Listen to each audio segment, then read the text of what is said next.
Now, there are significant facts. There are significant facts in the war in Afghanistan and Iraq.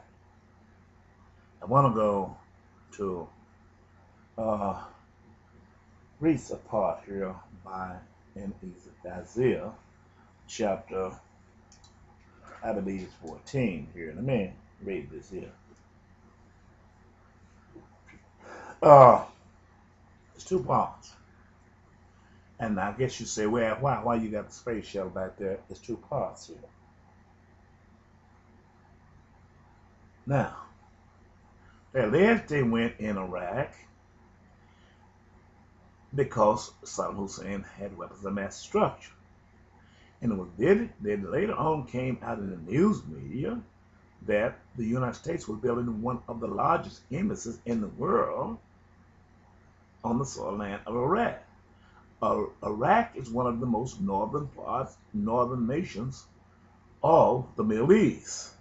In Turkey, uh, it's one of part of the old Syrian Empire, which was Mystery Babylon. Babylon came out of this nation. It's part of the old Assyrian Empire. Now, even Iran. Now, I want to read a part here to you about Isaiah, spoken of by Isaiah. Remember, Jesus said that all of these things would have to come to pass.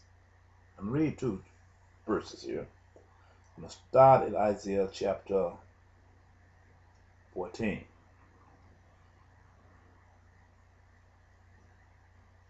I'm going to begin at verse 2. And the people shall take them and bring them to the place, and the house of Israel shall possess them in the land of the Lord, for servants and handmaids, and they shall take them captive, whose captive they were, and they shall rule over their oppressors.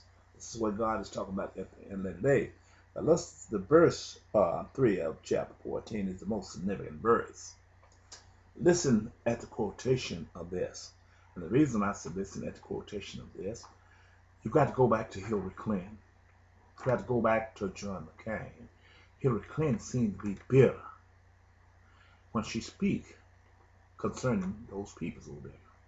John McCain seemed to be bitter the other day when he said, give them soldiers victory. Don't bring them out until they have victory. They have a bitter overtone in the voice. Now Barack Obama and the Attorney General is speaking with the same language and with the same tone. You cannot help them hear it, the same racial overtone, even though these people is people of the black race. They, as if they are bitter, they said we're going to bring these people, criminals to justice out of Harbor Ray. We're going to put them on trial. They are terrorists. How do you know they're terrorists? My God. The Bible say one thing here, and this man is saying another thing. Listen at this, what he said here. And it shall come to pass, verse 3, Isaiah chapter 14. This is connecting to today when they're getting ready to send troops over there, added troops over in Afghanistan. And it shall come to pass in that day that the Lord shall give thee rest from thy sorrow, and from thy fear, and from the hard bondage wherein thou was made to serve. That thou shalt take up this proverb against the king of Babylon. Listen at this part, Babylon. CIA in the United States is Mystery Babylon. I showed that spoken of in Daniel chapter 2, when King Nebuchadnezzar had taken Daniel in hostage, and Daniel spoke concerning this matter. That thou shalt take up this proverb against the king of Babylon, and say, how has the oppressor ceased? The golden city ceased. Match with the golden head of the image which was terrible and dreadful in Daniel chapter 2. The Lord has broken the staff of the wicked and the scepter of the ruler. He who smote the peoples in wrath with a continuous stroke, he that ruleth the nations in anger is persecuted, and none hindered. The reclaim speaks in anger. When she speaks concerning, it said you can tell us what the people. She want to kill those people over there. For what? What have they done? John McCain want to kill these people, and President Barack Obama, whether the people is legit, a part of 30,000 people of the CIA, which God spoke of in Daniel chapter 7, is going over there. Yet they're going over there to spy and kill God's people. This is the prophecy right here.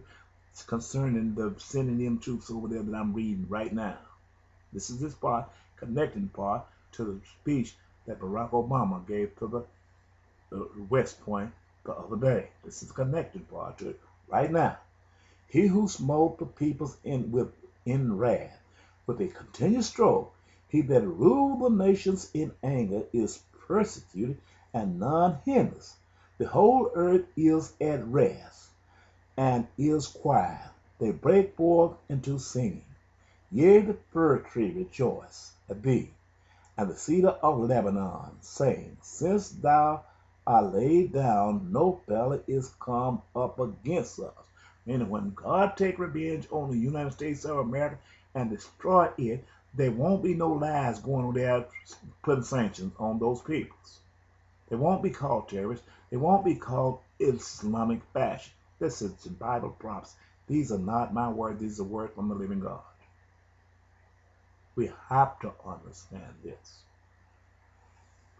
Hell from beneath is moved for thee, to meet thee at the common. It stirred up the dead for thee, even all the chief ones of the earth. It has raised up from their thrones all the kings of the nations. All they shall speak and say unto thee, art thou also become weak as we? Art thou become like unto us? Thy pumps is brought down low to the grave, and the noise of thy bowels, the worms is spread under thee, and the worms cover thee. This meaning that God is going to kill the United States of America. I have to say these things. No preacher going to tell you these things. You must know these things because it's God's charge to me that I must speak to the peoples. I have to tell that son of man. He said, you tell them not and tell him he got to die, you got to tell him, because if he died in his sin and you have not won him, then your faith is going to be his faith. His faith is going to be your faith. The same thing applies to me. So I got to come free and free myself because I have a charge. I'm a messenger sent by God preparing the way for the return of Jesus Christ. And I have to speak these things. Verse 12. How art thou fallen from heaven, O Lucifer, son of morning? How art thou cut down to the ground, which didst weaken the nation? But thou hast said in thy heart, I will ascend into the heaven. I will exalt my throne above the stars of God. I will sit upon also upon the mount of the congregation in the side of the north. They building a large embassy in the north, corner of the north, just like he said it was in Baghdad. When they went over there, they was not intended to come back. They had a more sinister meaning than taking Saddam Hussein out because of an alleged violation. I will ascend above the heights of the cloud. I will be like the Most High, be like God. Yet thou shalt be brought down to hell, to the side of the pit. They that see thee shall narrowly look upon thee and consider thee, saying, is this the man that made the earth to tremble and did shake kingdoms? That made the world as a wilderness and destroyed the cities thereof and opened not the house of his prison? Now, in order for him to get up there, that means that he had to create a vehicle to go up on the brink of the earth. This is what telling you this is the United States of America. He's telling you all the characteristics.